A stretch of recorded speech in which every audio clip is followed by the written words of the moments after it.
This episode is brought to you by Anchor.fm. If you haven't heard of Anchor, you should definitely check them out. It's a super easy tool that anyone can use to create and distribute their podcast. It has everything you need, and you can do it all from your computer or even your phone. Need your podcast cover art? There's a tool. Music and sound effects? They have you covered. Want to record on the fly? It's easy with the app. Now you may be saying to yourself, I already have a podcast. No worries, just create your account, upload, and publish to Spotify, Apple Podcasts, and many more. Looking for some walking around money? Anchor connects you with advertisers who match your brand. It's a one-stop shop for all of your podcasting needs. Download the free Anchor app or go to anchor.fm to get started. Welcome to BizQuik. I'm Corey. And I'm Julie. And on today's show, we're going to have Rocky Lalvani. He is located in Harrisburg, Pennsylvania. He's the Chief Profitability Officer of Profit Comes First, and he helps businesses implement the Profit First program mentality. System. Yeah. So he'll be on here shortly, but first, Julie and I, we're going to talk about things like budgeting, money, perceptions, beliefs. Beliefs. How you learned about money. Yes. Also, I do want to say though, it's not possible for me to hear someone say Harrisburg, Pennsylvania, and in my head not go the HBG. That happens. I don't know why. Yeah, well, I should probably stop. Anyway. Stop doing that? Yeah. That's, you sound dumb. At least out loud. Fair enough. You're not nice. That's fine. Anyway, so Julie, we both kind of came from similar families in terms of, small business owners, and money was always a thing that parents didn't like each other. Yeah, parents didn't like each other, but money was always a thing. That was talked about. Well, at least in my family. In my family as well, but in my family, what was talked about with respect to money was how there was never enough of it, right? Which is really weird considering, that what I know now about, like, we never really wanted for anything, but it was always, my dad always made a really big deal out of us wanting anything, like needing anything, and it costing money. It was really a very weird dynamic. Yeah. My parents got divorced when I was young. So like I lived with my mom, and I didn't get much in terms of like financial help from my dad, but I didn't really get much of anything from him either, emotionally, physically, whatever. But anyway, I don't know why I'm laughing. It's not funny. But my mom, though, on the other hand, I mean, she did a very good job of putting like a good concept of money in when she raised, myself and my brother. And one of the things that always annoyed me when I was growing up, but it really stuck, was my friends, they all got allowances and I never got an allowance. And when I would complain about it, she's like, well, that food costs money. It costs money to keep the lights on. She's like, I can give you allowance, but then I can charge you for all the things you're using.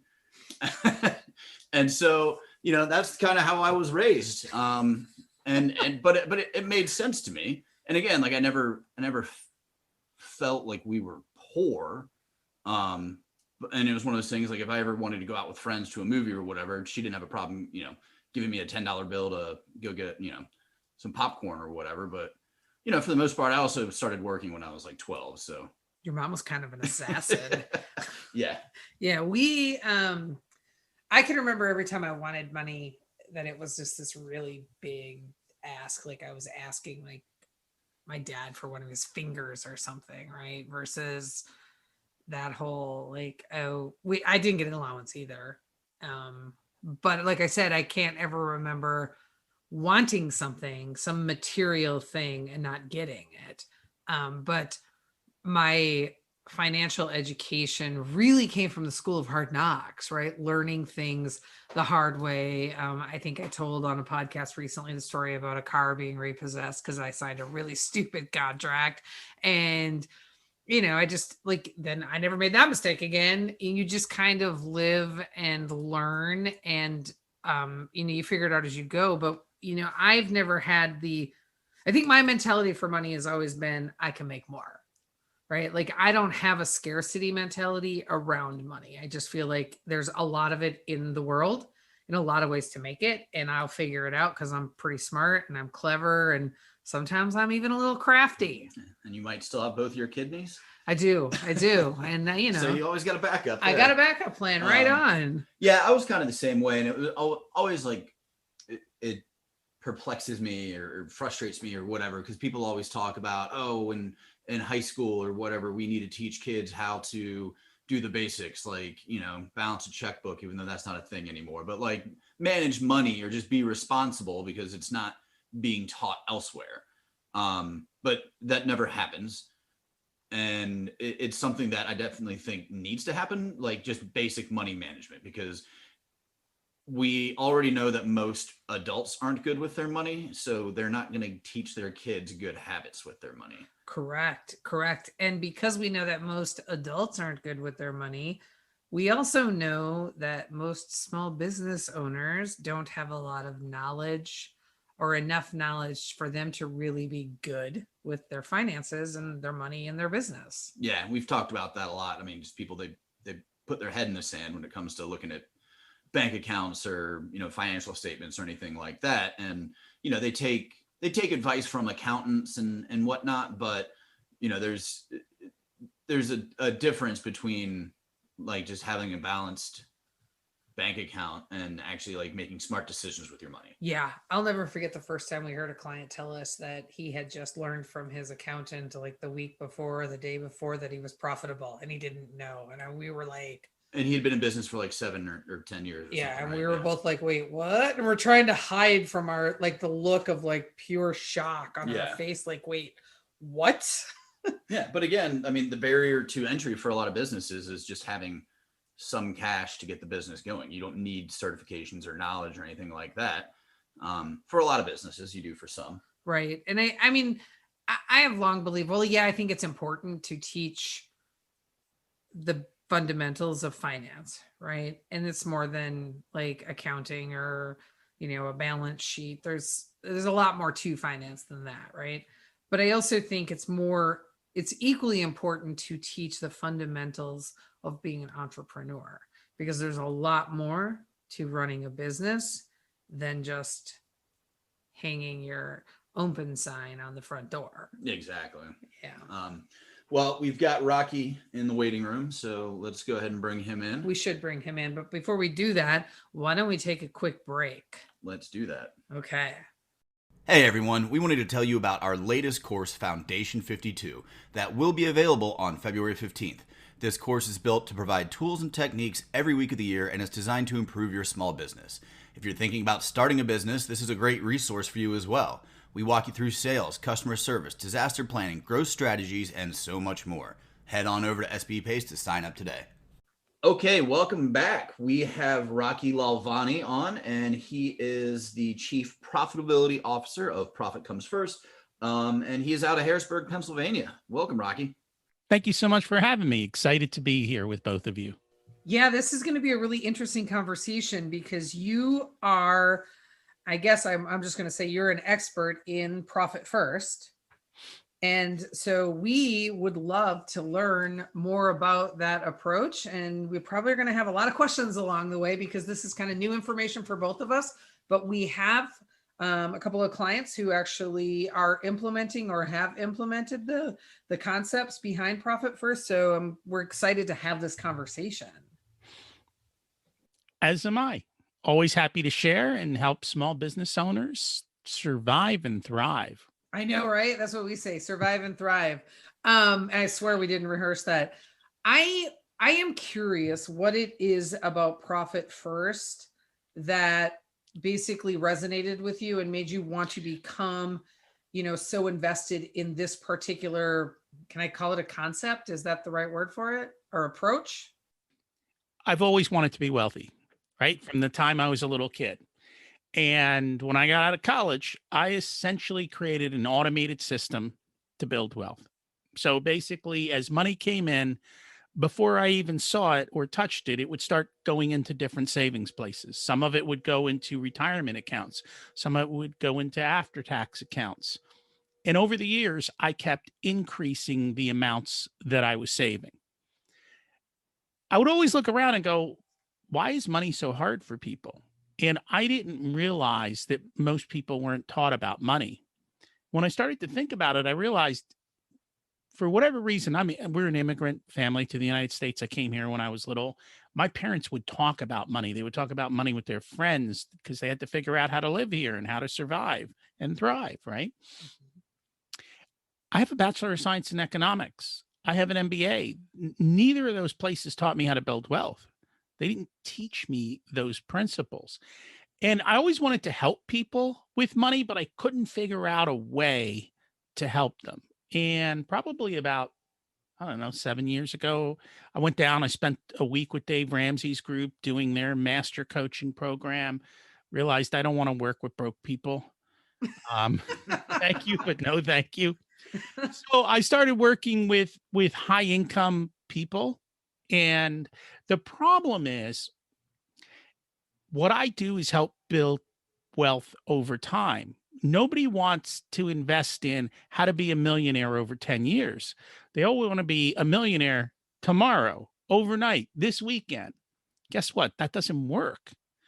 It takes time. And then at some point, I got introduced to the concept that business owners didn't understand the business of business and they weren't looking at their financial reports. And I started banging my head against the wall. I'm like, what do you mean?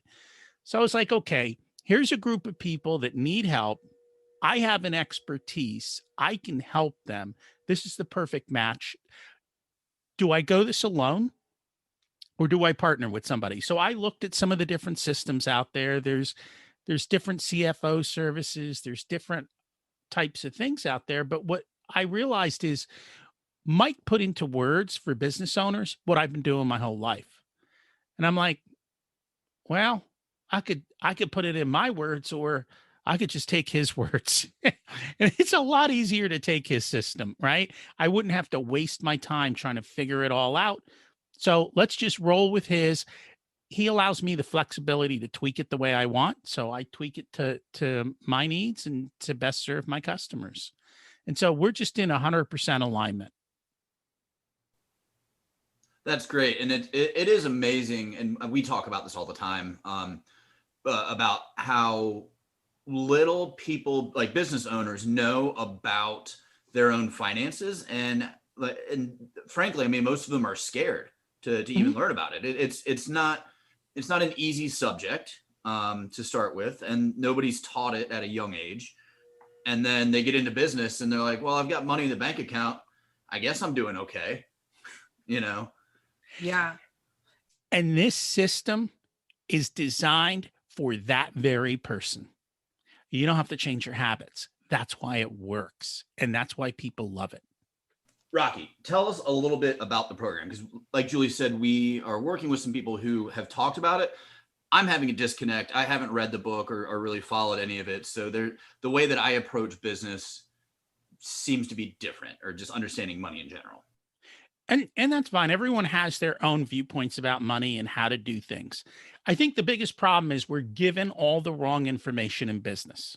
All right. So the first thing is, and I figured out why business owners have problems. They're not accountants and they don't want to be, right? When they look at financials, their eyes glaze over. They're like, I went into business to do what I love, not be an accountant.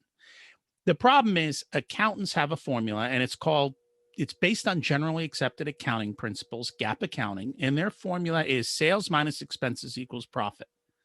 So where's profit? It's a leftover. Last. Well, no wonder you're not profitable. It's the leftover. Most business owners don't find out if they're profitable till tax time. Accountant says, congratulations, you made a profit last year. Two things happen. The first is the business owner goes, where is that money? And the accountant laughs at him and goes, you spent it. The second question comes, how much do I owe in taxes? Wait a minute, I don't have any money. How in the world am I supposed to pay that tax bill? Right? They freak out at that point. We solve both those problems and we make it so much easier for them. So Mike came up with the new formula, and it's the formula I've used all my life. Sales minus profit equals expenses. So Expenses is now a leftover. Expenses are constrained. And there's a couple of reasons why this works. So, as you said before, most business owners look at their bank balance. They go, money, yay, I can spend, right? That's their thinking, spend, because you have to spend money to make money, which is a total lie. Or they look at their bank balance and go, no money, I got to go sell. And so they rush out and they sell stuff. And sometimes they sell at a discount and they underprice and they get themselves into trouble. So there is actually a law. It's a universal principle that explains the problem. And most people have not heard of this one. It's called Parkinson's law. Has nothing to do with the disease. Are you familiar with it at all? No. Yeah. And see, most people aren't taught this. Parkinson's law is basically says that you will use up all of the resources allocated, right? So if you look at a business, they've got two resources, time and money. And if I came to you, I said, I want you to do X for me. The first question you're going to say is, what's your budget and when do you need it done? If I tell you my budget is $50,000 and we want it done in 3 months, you will spend $50,000 and take 3 months. But what if I came to you and said, my budget's $5,000 and I've got a week? You'll find a way to get it done. Business owners are resourceful. When they're constrained, they figure out how to get things done. Now you're going, wait a minute, how do you go from 50,000 to 5,000? That's crazy talk. There's no way I can do that unless you bring in the second principle. And this is the principle everybody knows and ignores, which is the Pareto principle. It's the 80-20 rule, right? 20% of what you do provides 80% of the results. 40% of what you do gives you 96% of the results. I've lived by life by this. I gave up the 60% and I gave up the 4%. So I gain 60% of time, money, effort, and I lose 4% and I don't really care because I can use that 60% to do another 96%. So now I'm getting twice as effective with less effort. And you got to put these both together. When you put them both together, things start to work. And so it's what we're doing is we're constraining your money. And the way that Mike does this is basically most business owners don't want to look at financial statements because they're rear view mirror. They happened a month and a half ago. They're like, no. It's today. I need to think about tomorrow and where I'm going. So he created this system, and it's very similar because many of you may have heard of the envelope system, right? In the old days, people would get money, they get their paycheck, and they take a portion of it and put it in the rent envelope, a portion in the grocery envelope, a portion in the utility envelope, and you would spend from that envelope until you were done, and then you would stop spending. Essentially, you constrained yourself. So Mike did the same thing for businesses with bank accounts. We create 5 bank accounts. The first one is called your income account. All your money goes into your income account. Anytime you look at your income account, you know how much you sold, right? Immediately, I know how much I've sold and collected because my income account shows it to me. Then we create 4 more accounts. The first one is your profit account because we take profit first. You said you were going to be a profitable business. You created a business plan that said you were profitable. Why aren't you taking your profit first? The second account is owner's pay. You, the owner, should not be paid last. You should be paid first. You put in the effort. You put in the time. You put in the risk capital. Why are you last in line? The next account is the tax account because, as we talked about earlier, tax time comes and we freak out. And then the last account is your operating expense account. So the money comes into the main account, your income account. And on a set rhythm, we allocate it based on percentages to your profit, your pay, your tax, and your operating expenses. Now, Mike's got targets in the book that show you what the targets are for what your business should be. You start with where you're at today, and over a period of time, I tell my clients it might take 2 years to get to targets. This is not an overnight success story. You allocate your money on a set rhythm. So Some businesses do it once a month. Some do it twice a month. Some do it weekly.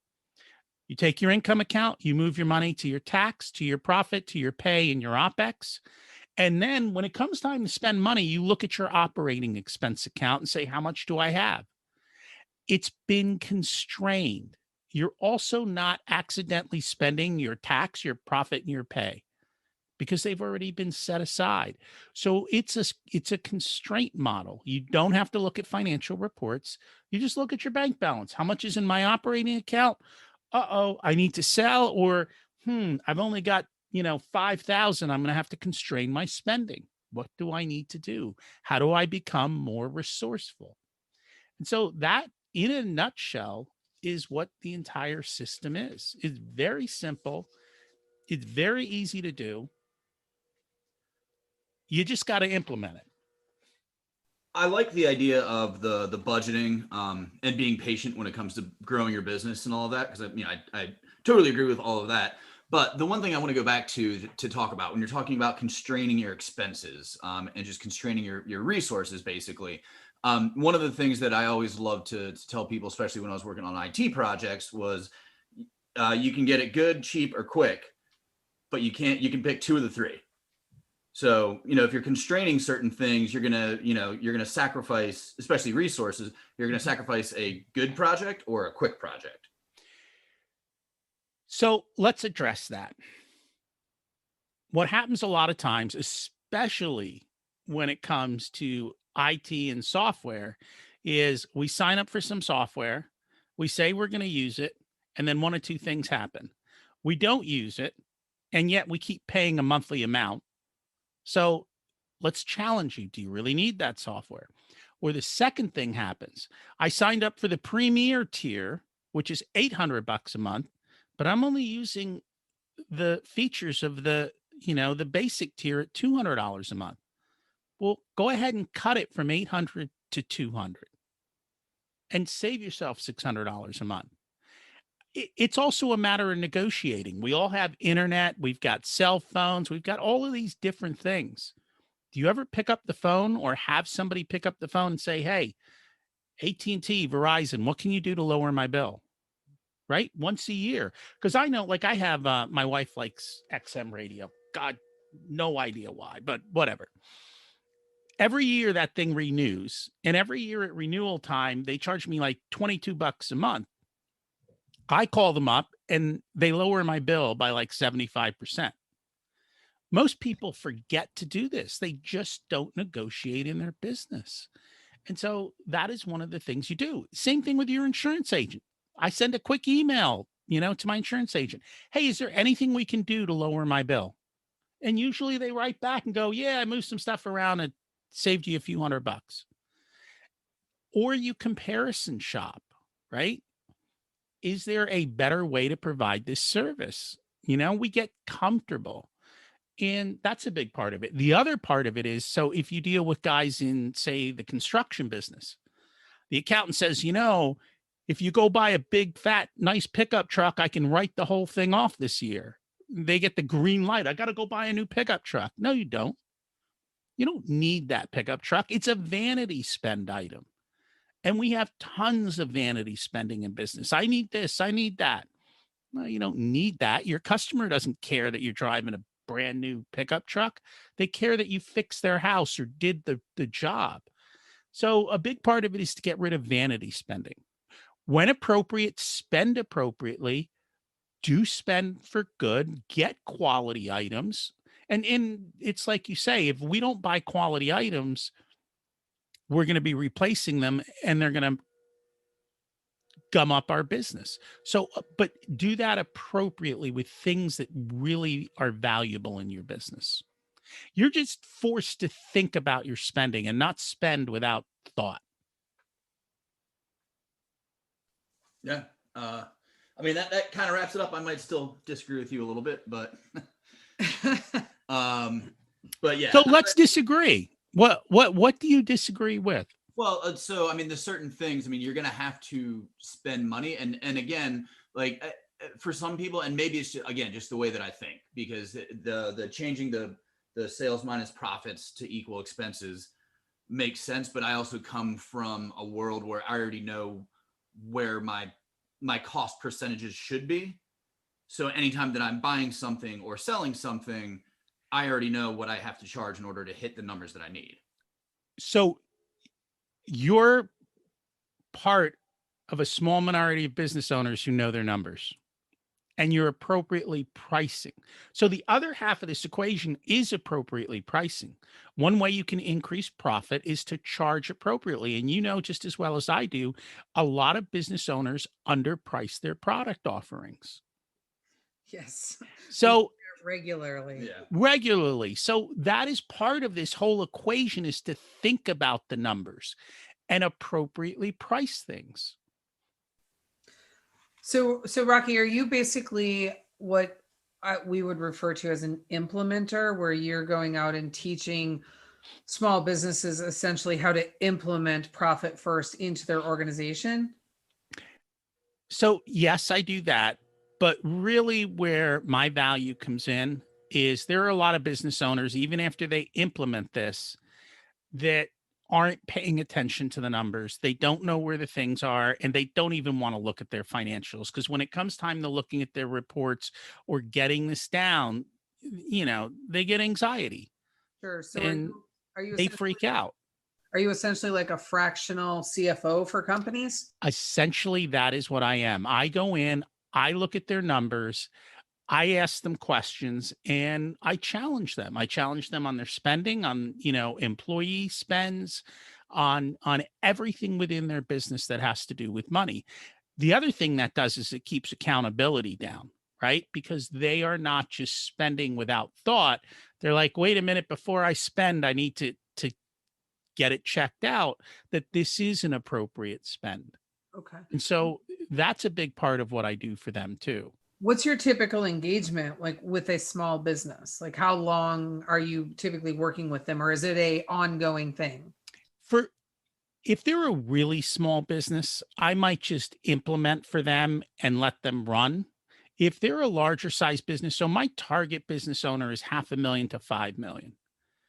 Those guys need somebody in the money seat for a couple hours a month. And that's literally what I do. I come in for a couple hours a month. I sit in the money seat. We work on the business instead of in the business, right? That you talked about that at the beginning. We look at your financials. We keep the guardrails in place, and you appropriately spend. And part of it is also, you might have the question, can I afford this? When can I place an order? Some of my guys have large orders. They got to order stuff from China. Well, can I place this order? Do I have enough money for it? Well, let's run the numbers and see how and when you can place your orders so that you have appropriate cash flow in the business. So I keep things well run and oiled for those business owners that don't want to. And there's quite a few who don't want to. It's not their thing. It's not. And I think, for us, what we have learned is that it takes a while to get people comfortable enough to admit that they don't want to do that, right? They think because they own a business that they're supposed to know it and want to know it. And that is absolutely not the case. Not the case at all. So you're providing a really valuable service. And I like that. All right. We need to start wrapping up. Can you tell our listeners how they can find you? So the best place is my website, profitcomesfirst.com. And from there, you can find the podcast. You can find 2 free chapters of Mike's books, along with a bunch of resources that come for free. And you can learn more about me. Great. So we'll put all that information in the show notes for our listeners. Thank you so much for joining the show today. And thanks to our listeners. We appreciate having you all on board. And if you want to connect with us, head on over to our websites. We have sbpace.com and bizquickpodcast.com. From there, you can find all the links to LinkedIn, Twitter, Instagram, and Facebook. Yes. And while you're out surfing the interwebs, go ahead and subscribe to our podcast. Give us a like and a review. We live for feedback. Yes, we do. You can reach out to us about any topics that you want. If you want to be a guest on the show, you can head over to BizQuik Podcast and fill out the form there. And we wrote a #1 bestseller book. It's on Amazon. It's called Seriously Now What? A Small Business Guide to Disaster Preparedness. Good job on remembering to say the name of the book. Yeah. I'm Julie. And I'm Corey. And this was BizQuik, helping small businesses across America.